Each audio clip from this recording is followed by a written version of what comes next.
Three questions that you put in on your cards, and any questions you have after that. Dennis? Thanks, Norm. I want to thank all the organizers, Cheryl and Tom, and all the other members of the organization tonight. I think it was great to see so many candidates at all the different offices. I want to applaud everybody who came out tonight, because unfortunately, your fellow citizens aren't here. If we could only have more people here in this critical election year, our state and our community would be a lot better off. As Norm said, my name is Dennis Lyons. I'm the elected drain commissioner in Sheboygan County. I'm also a Republican candidate for the state house seat covering Antrim, Charlevoix, Sheboygan, and Otsego counties. I'm running though to be your representative because I'm sick and tired of waiting goodbye in my generation. We have lost one family every 12 minutes in this state, and over 25,000 K-12 students are going to leave schools like this for another state before the year ends. I think that's unacceptable, and our legislators and our governor in Lansing, Republicans and Democrats, are to blame for Michigan's failures. We need a new generation of leaders in the state, whether they're Democrats or Republicans. Leaders that are going to put Michigan first and foremost, not these partisan ideas, the old tired solutions of the past, but new leaders willing to address our 21st century challenges with 21st century solutions. We've waved goodbye to the first decade of the 21st century. There's no going back, like it or not. But our leaders in Lansing continue to bicker. They continue to play this old 1960s mindset, the graduated income tax. I'm old enough to know, and I know many of you remember as well, that we put it on the ballot 3 times in this state, and every time good people of Michigan have defeated the graduated income tax. Yet our leaders in Lansing and the governor seem to think that raising taxes is the solution. Raising taxes is never the solution to our challenges. I'm the only candidate that's taken Grover Norquist's pledge not to increase taxes. I've never supported a tax increase. I never will. My opponents can't say the same thing.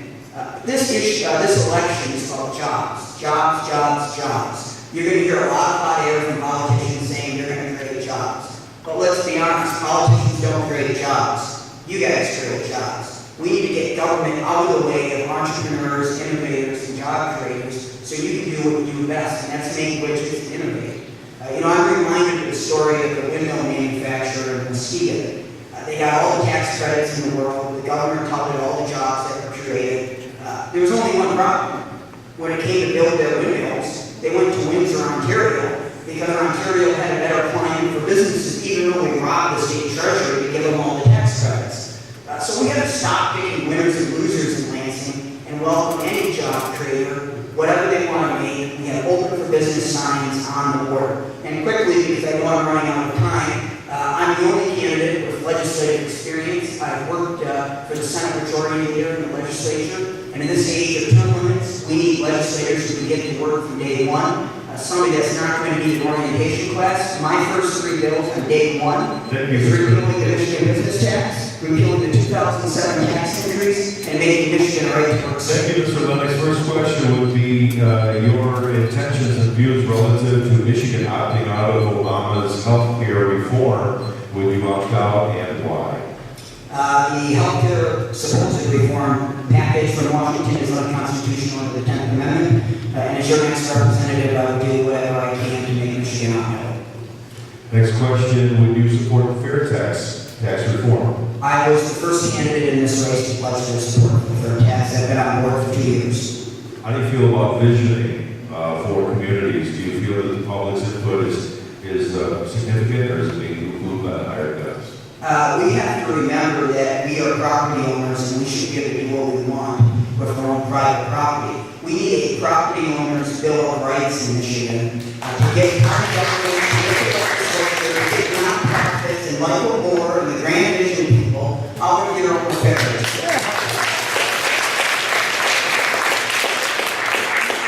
How do you feel the DNR is doing, the DNRE here in Michigan, and its involvement in managing our resources? How do you think they're doing? How can they do better? Well, it's too early to tell on the new department. The biggest change that I support with the new department was actually making the director accountable to the governor. That was the problem with the DNR. It was run by an unelected commission. Whether you like this governor or not, the governor should have the higher fire ability over any single state department director. And that was the problem with the DNR and the DEQ before that. They were unaccountable. So let's hope this new department, with it being fire, we may see some changes. Certainly, I know Congressman Hoster has made it a priority when he's elected governor to fire department directors who aren't doing their job. Do you think Michigan should become a right-to-work state?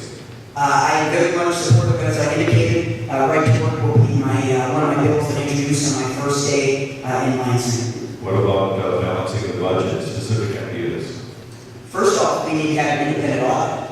The government refuses to let the books be opened up. The second thing we need to do is put the budget online. This governor seems to think it would cost $100 million to put the budget online.